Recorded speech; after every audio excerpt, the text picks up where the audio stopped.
ولقد خلقنا الإنسان ونعلم ما توسوس به نفسه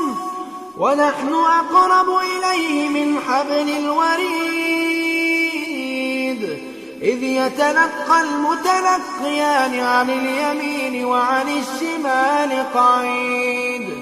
ما يلفظ من قول إلا لديه رقيب عتيد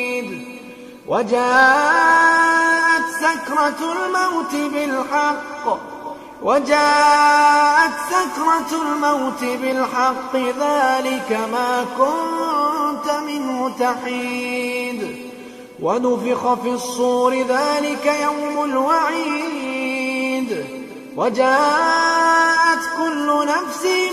معها سائق وشهيد لقد كنت في غفلة من هذا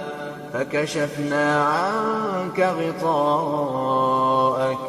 فبصرك اليوم حديد